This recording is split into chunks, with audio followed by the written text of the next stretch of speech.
This is my response to a critique and insights on the Restore More Restoration 365 website that we created. We appreciate the time it took Dave to offer his critique because we're always open to improvements. So first, let me explain the site.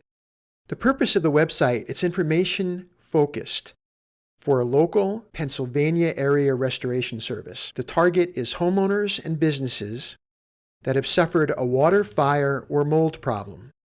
I'm going to take the critique points one by one. Dave's comment referred to the SEO and image optimization.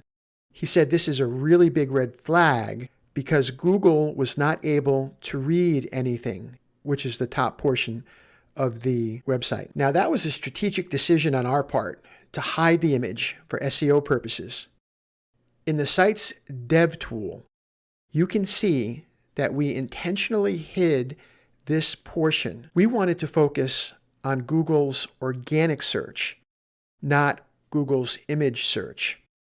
And you can see here an image search, if this had been searchable and indexable by Google, would probably have appeared here under Google's image search. That's great, but not our intention. We wanted to appear in Google's straight organic search. Besides, the text in the image wasn't our target keyword, and we didn't want to confuse Google.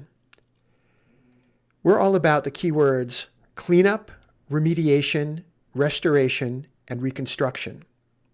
That it's complete restoration, reconstruction, and remediation services.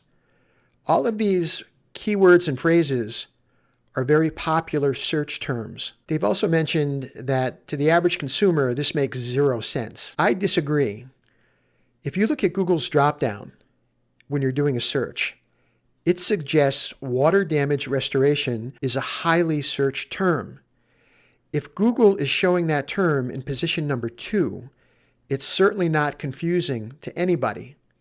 And according to Google, it's used a lot. I also wanted to show you a search I did for mold restoration steps. Google included the results for mold remediation steps.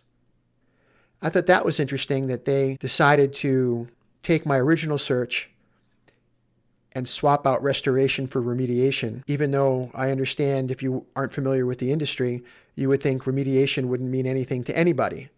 That doesn't seem to hold true, especially in Google's eyes. And you have to understand that Google's bringing information up based on thousands of data points. So frankly, I trust Google to tell me that this phrase is important and easily understood and commonly searched. He also mentioned it was kind of hard to understand and it didn't really benefit visitors in any way when people came to the website. Now, I don't know about you, but when it says disasters happen and we can fix it, that's a clear benefit. Disaster happens, we'll fix it. The other thing too, the bullets as benefits, that's what people are looking for. These bullet points are the most clicked in our pay-per-click campaigns. We're running ads, testing different words, and the words and the bullets that we put in here are so strong and resonate with people so much that they were clicked on more than anything else in the ads that we're spending money on Google to test. The other part is the certifications. Those are very powerful benefits, and they do two things. They also convey expert status.